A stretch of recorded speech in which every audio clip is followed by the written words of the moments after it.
সেই সুকৃতির ফলে, আজ সেই সুকৃতির বলে আপনাদের মতো সাধু গুরু বৈষ্ণবের সঙ্গ করতে পেরেছি। আপনারা পরম বৈষ্ণব, ভক্তিমতী মায়েরা এবং বাবারা কৃপা করে, কিঞ্চিত কৃপা আমার উপর বর্ষণ করবেন, যেন সে অনাদির আদি গৌর গোবিন্দের গুণকীর্তন পরিবেশন করে আপনাদেরকে আনন্দ দিয়ে সেই সঙ্গে আমি নিজেও যেন একটু আনন্দ উপভোগ করে যেতে পারি। আমি অতি ক্ষুদ্রাদি ক্ষুদ্র নগণ্য জীব বালিকা মাত্র। এই কীর্তন সম্বন্ধে আমার কোনো জ্ঞান নাই যে পরিবেশন করে আপনাদের মতো ভক্তিমতী মায়েদের এবং বাবাদের চিত্তে আনন্দ প্রদান করব। তবে শাস্ত্রী বললেন, অসম্ভব নাকি সম্ভব হয় যদি আপনাদের মতো কৃষ্ণ ভক্ত গৌর ভক্তের কৃপা হয়। ভক্ত যদি কৃপা করে আমার প্রভু নাকি তাকে গ্রহণ করে। তো গীতব্য বিষয় যে লীলাটি এখন পরিবেশন করব, শ্রীমতী রাধারানীর সূর্য পূজা, অর্থাৎ ভানু পূজার ছলনায় কানু পূজা। তো লীলাটি পরিবেশনের সময় আমার অনেক ভুল ত্রুটি এবং রসভাস হতে পারে। আপনারা নিজ সন্তান মনে করে, নিজ ভগ্নী মনে করে, নিজ মন মনে করে আমাকে ক্ষমা সুন্দর দৃষ্টিতে দেবেন। জয় জয় শ্রী শ্রী তাই গৌর সীতানাথ বিধি প্রেমানন্দে গৌর হরি হরি বল হরি বল হরি বল। ও রে হেম সয়ে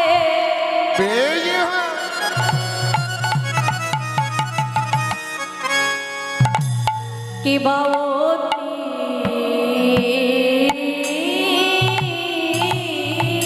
গোরা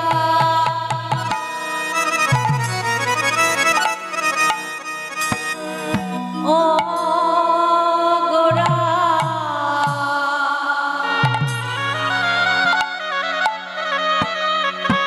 কিবা সুমধুর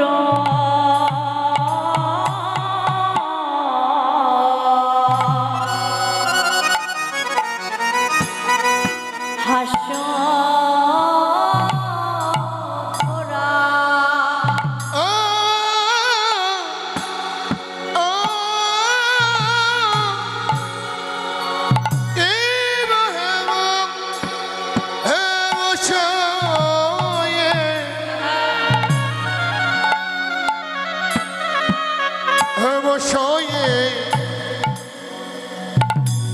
অতি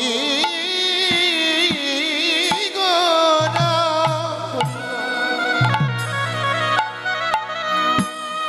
অগরা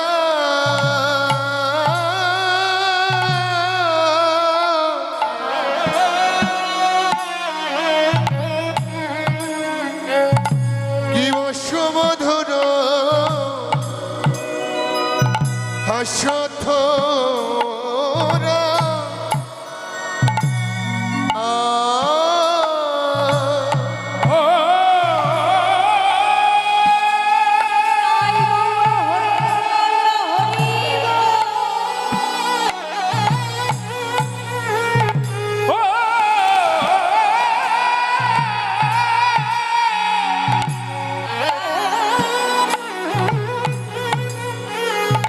Oh!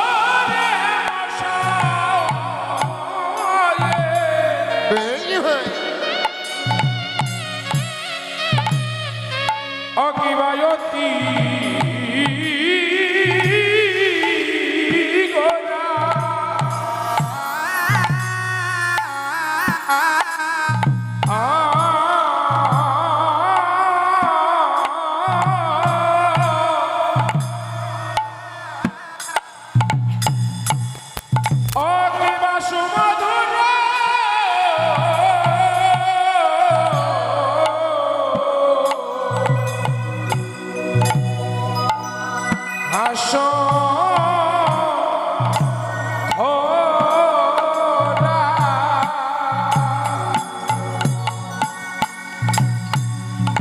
ওরে জগজন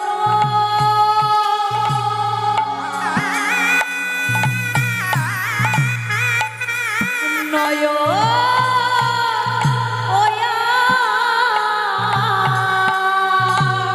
কি মজগ জন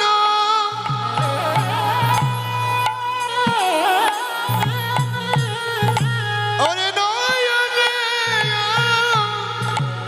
ওরে জগজন নয়ন ওয়া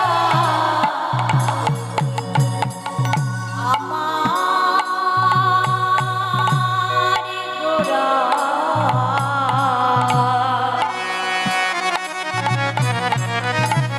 নয়ন ওয়া আনন্দ কি মজগ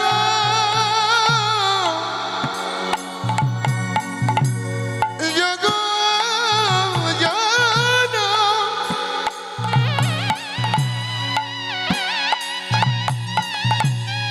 কিবা জগ জন নয়নে আমার গোনা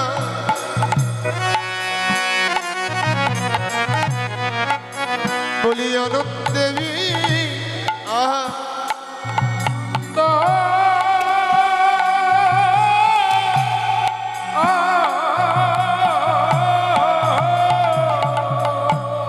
আজ বিভোর হলো রে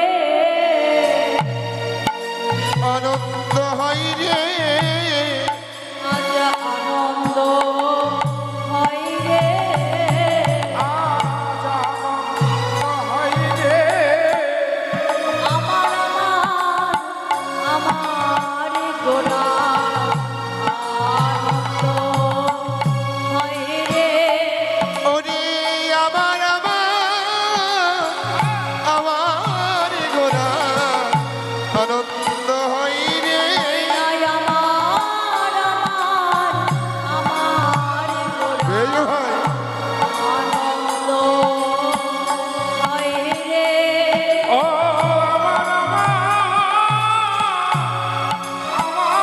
গোরা আনন্দ হয় রে ওরে আমার গোরা আনন্দ হয় রে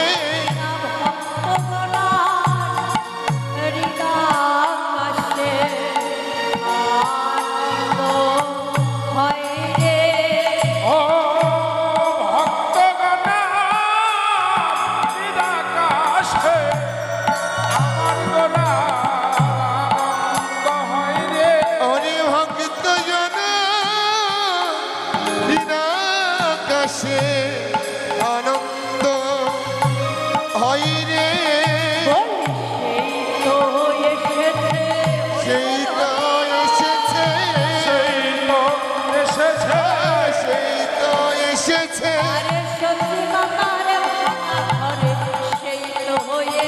ভগবান সচিবতার বাঙা ঘরে সেই তো এসেছে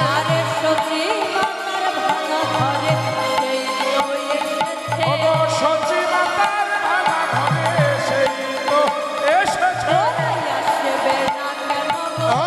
আসবে না কেন রে আসবে না কেন রে আসবে না কেন গো তারি না কর মতো ডাকলে তারে আসবে না কেন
লাগি হরি নাম এনেছে তোমরা হরি বলো হরি বলো হরি বল হরি বল হরি বল হরি বল হরি বল হরি বল আরে প্রেমানন্দে বাহু তুলে হরি বল হরি হরি বল হরি বল হরি বল হরি বল আরে প্রেমানন্দে বাহু তুলে হরি বল হরি বল আর প্রেমানন্দে বাহু তুলে হরি বল হরি বল প্রেমানন্দে বাহু তুলে হরি বল হরি বল যেন মাখামাখিতে হরে মাখামাখি দেহ রে মাখামাখিতে হরে মাখামাখি দেহ রে রাধায়ারে গোবিন্দের মাখামাখিতে হরে হরি রাধা রে গোবিন্দের মাখামাখি দেহ রে জয় রাম জয় রাম জয় রাও জয় রাও জয় রাম জয় রাও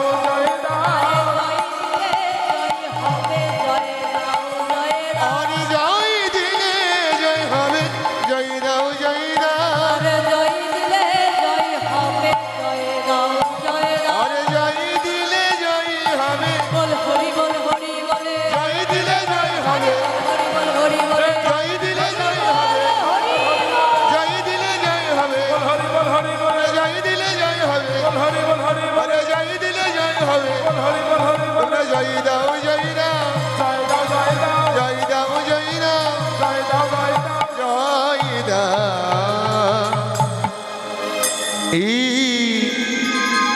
ঈশ্বর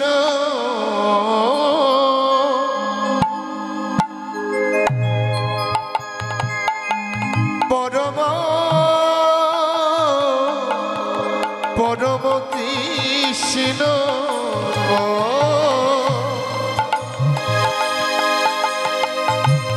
ত্রিশচিদা নন্দন বিগ্রহ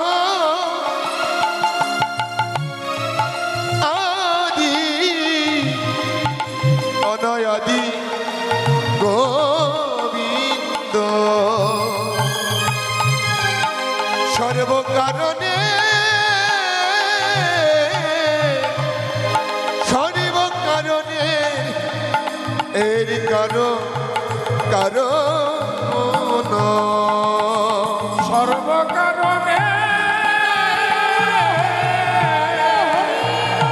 সর্বকারণে সর্বকারণের কারণ নন্দ সুত বলি জনে ভগবতে এগাই ভাগবতে গান দেখো সে কৃষ্ণ অবতীর্ণ এই সোনার নদিয়া সোনার নদী জয় গৌর হরিবল হরিবল সোনার নদী সোনার নদী পাপি তাপি যত ছিল যত ছিল মধুর কৃষ্ণ নামে আজি উদ্ধারিল উদ্ধারিল তার সাক্ষী কেবল দেখো কেবল আমার জগায়ার বাধা জগায়া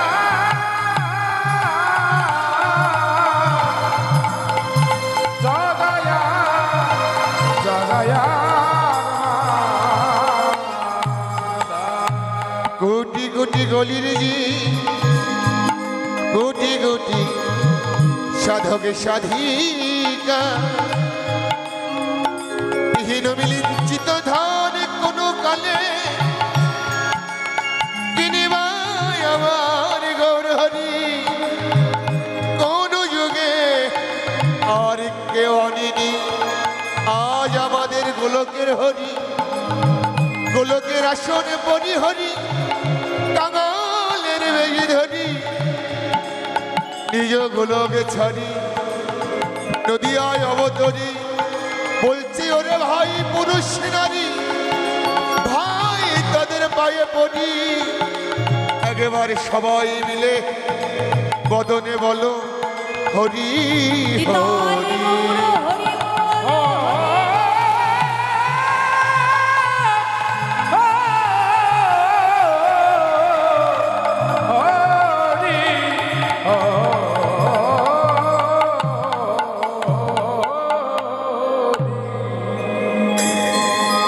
জানিতা বললেন হেমশয় অতি গোরা সুমধুর হাসখরা জগ জগ নয়ন আনন্দ। আচ্ছা মায়েরা বলুন তো হেম শব্দের অর্থ কি গো? হ্যাঁ বাবারা জানেন হেম শব্দের অর্থ কি?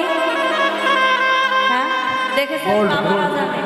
গোল্ড মায়েরা স্বর্ণ পরিধান করা কিছু জানে না আর বাবারা কিন্তু পরিধান করে না। বলিহারি ভাই বলেন হেমশয় অতি গোরা সুমধুর হাস্যখরা জগ জন নয়ন আনন্দ। হেম শব্দের অর্থ হচ্ছে সোনা। হরিবা তা কোন সোনা? হেম শব্দের অর্থ তো সোনা। বলেন হেমশয় অতি গোরা সোনার চেয়ে অতীব সুন্দর। তিনি কে?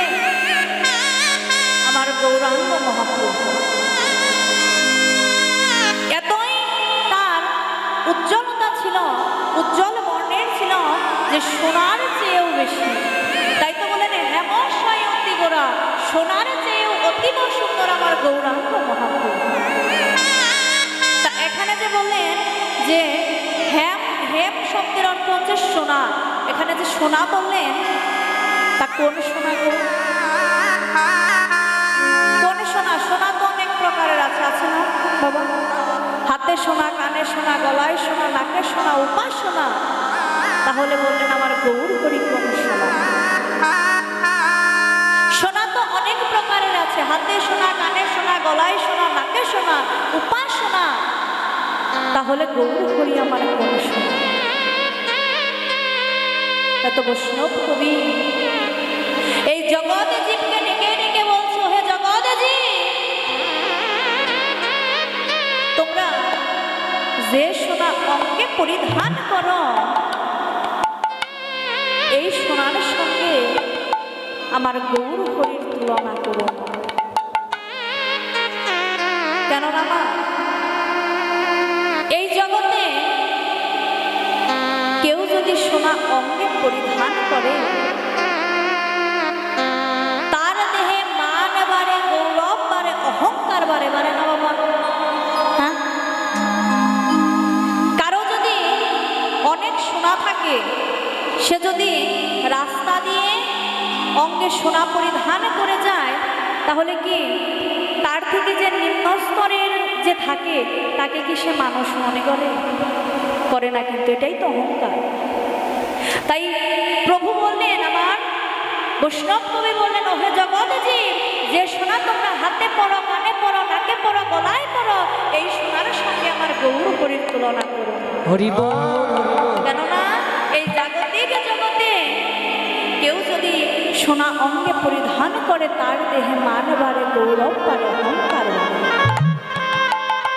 কিন্তু কোন ভক্ত যদি আমার গৌর সোনাকে একবার অঙ্গে পরিধান করে তাকে ভজন করতে পারে, তার সাধন করতে পারে, তাহলে সে আমার গৌর হরি, সেই গৌর সোনা সেই ভক্তের হৃদয়ে উদয় হয়ে তার মানব জন্ম ধন্য করে।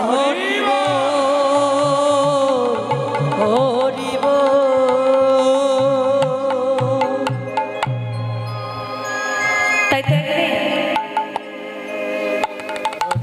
শ্রীমতী রাধারানী এবং প্রাণবল্লভ গোবিন্দমা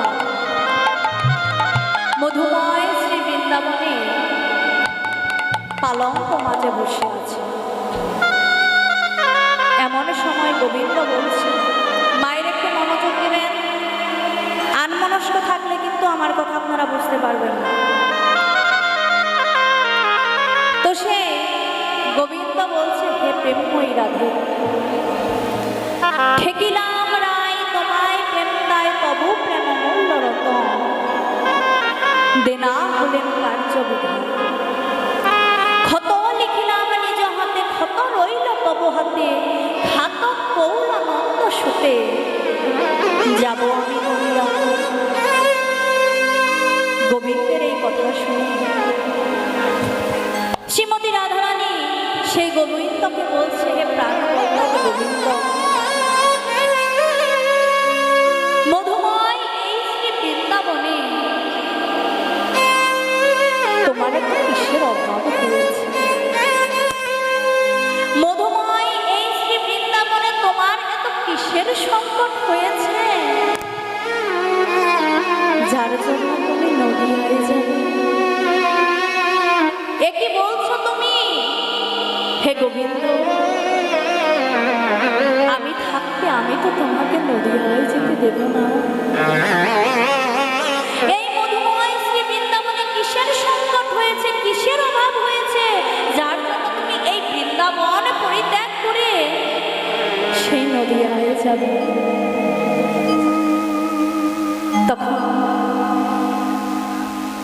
সেই গোবিন্দ বলছে, হে প্রেমময়ী রাধে, তুমি আমার প্রেমের গুরু, পূর্বের মহাজন, তোমার সেই ঋণ সুদিবার তরে যাব আমি নদিয়া নগরে। দিনহীন কাঙালের বেশে মুখে জয় রাধে বলে, রাধে কৃপা করো বলে, ভক্তের চরণ ধুলো শিরে ধরি, শুধিব তোমায় প্রেম। শ্রীমতী রাধারানী বলছে, গোবিন্দ, তুমি যদি এই বৃন্দাবন পরিত্যাগ করে নদিয়ায় যাও, তাহলে আমিও যে তোমার সঙ্গে যাব। কেননা তোমার এই সোনার অঙ্গ ধুলায় যাবে গড়ি, এ দুঃখ কি আমি সইতে পারি? কাজে আমিও তোমার সাথে যাব। হে গোবিন্দ, তুমি থাকবে আমার ভিতরে, আর আমি থাকবো তোমার বাহিরে। গোবিন্দ, তুমি থাকবে আমার ভিতরে, আর আমি থাকবো তোমার বাহিরে। কেননা ওই নদিয়ার মাঝে গড়ি দিয়ে যদি আঘাত লাগে, দয়াময়, সে আঘাত আমার অঙ্গেই লাগবে। প্রভু, প্রভু, আমি তোমার অঙ্গে একটু আঘাত লাগতে দেব না, এ আমি যে সহ্য করতে পারবো না। দয়াময়, তুমি যদি নদিয়ায় যাও, তোমার যদি নদিয়ায় যেতেই হয়, তাহলে যে প্রভু আমি তোমাকে একা যেতে দেব না। তুমি যদি সেই নদিয়ার মাঝে যাও, তাহলে যে প্রভু আমি তোমার সঙ্গে যাব।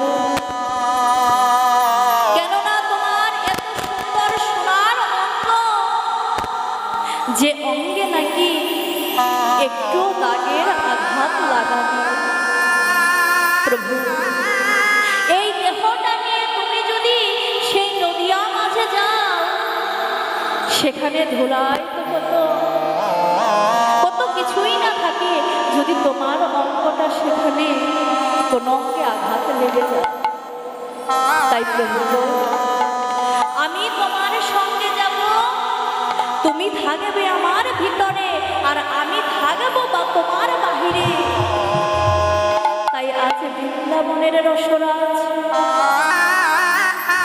ওই নদিয়া মাঝে গিয়ে সমস্ত ভক্তের চরণগুলো তাদের অঙ্গে লেপনে করছে।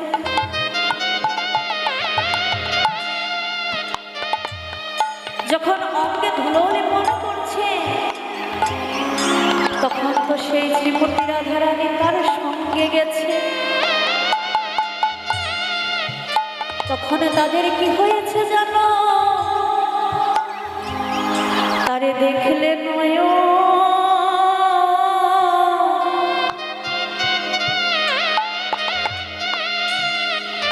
আমার ফিরে